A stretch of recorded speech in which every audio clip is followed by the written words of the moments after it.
best thing about the adaptation process is we've been able to pick the stories that we like and the stories that we don't like, and we've really been able to craft it into the story that we want to tell. Getting to be a nerd together with Sophie and Jess and taking this awesome, really cool text and make it into a dramatic script. It's been working on one of the oldest texts in the world, older than some major world religions, which makes you feel like you're in a dialogue with history, and the latest in a long lineage of people to adapt this for the stage. So in rehearsals we've been focusing on creating a sense of ensemble, getting the group to all work together and feel like a cast, you're watching a cast on stage rather than individual performers. My focus was kind of a little bit dramaturgical, but I've been kind of, trying to figure out like how we can make relationships very clear on stage, especially now that we kind of have to be socially distanced. Just being able to like kind of show relationships in the space. I have mainly been focusing on making sure the costumes fit and that they work with the general aesthetic of what our directors are going for. So that's why we've gone for a lot of golds and earth tones, because they're going for a more natural style to juxtapose with the set of very abstract, with very sharp features, whereas our set has gone more floaty. So it's just making sure that the actors can move properly and that they feel comfortable whilst working. I wanted my designs to feel like they were responding to what the actors were doing, and I wanted to represent the thin line between the natural and the supernatural in the world of the play.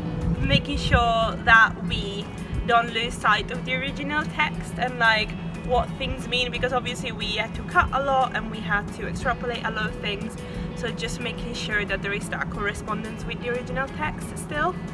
Basically, Judy and Jess and I, we worked a lot together. We first went through the script with the entire ensemble and decided what our main themes are, and then to streamline the process, the three of us sat down together and kind of tried to make it as conversational as possible and like find the bits that relate to the themes that we discussed. Quite early on in the process, I got an idea from a sound design workshop to create certain rules for the world of the play that would then organically respond to what the characters were doing, such as the laws of hospitality in the world being either violated or upheld, and that producing a sound design based reaction from the gods. So the inspiration for my stage came from looking at images relating to the waves in the sea and how they're crashing and forming these spike-like shapes, and it also made me think about like hostile architecture when I was looking at the gods' control of the mortals and looking at how higher authorities put spikes into controlled spaces. So I was really interested to looking at controlling the space that my actors can move in. So I've outlined the stage with platforms that are filled with spikes that are dipped in gold.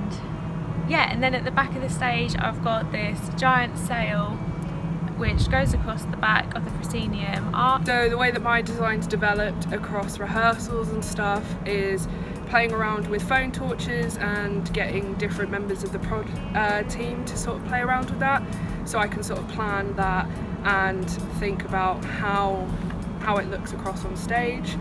So my biggest inspiration for costumes has been the concept of journey and maps, and so I've tried to incorporate that through these earth tones and then incorporating little embellishments.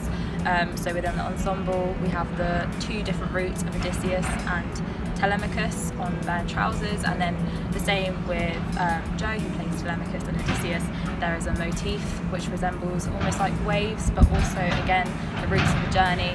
And the colours palette I've gone for as well is very similar to nautical maps with lines and canvas colours.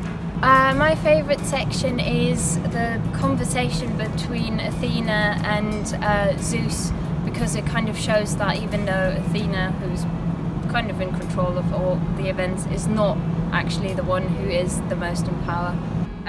My favourite bit is definitely got to be either just the incorporation of the gods and the storm, but most importantly for me, in our script quite a bit they talk about rosy fingered dawn, and what that looks like in terms of like backlighting and with the actors on stage. My favourite section has to be every time Athena is in it, purely because I love her costume, because it's a really nice gold dress and it was just fun to have something really beautiful amongst all the neutral browns and clay colours. So I'd say that I'm most excited about getting all the lights up and seeing how that really works with the set and interacting with the spikes and the shadows that the spikes can cause across the stage. I'm most excited about being back in the theatre with my friends. I'm most excited to see the storm scene and how that comes together with some of the lighting design that I have prepared. Yeah, V-bar afterwards.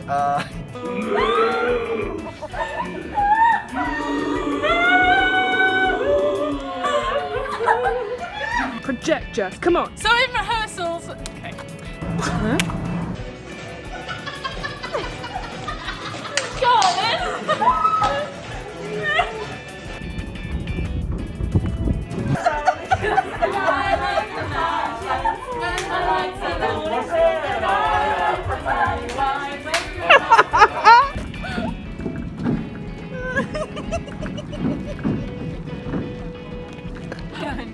Just there, it's a sail, and I'm losing the plot now.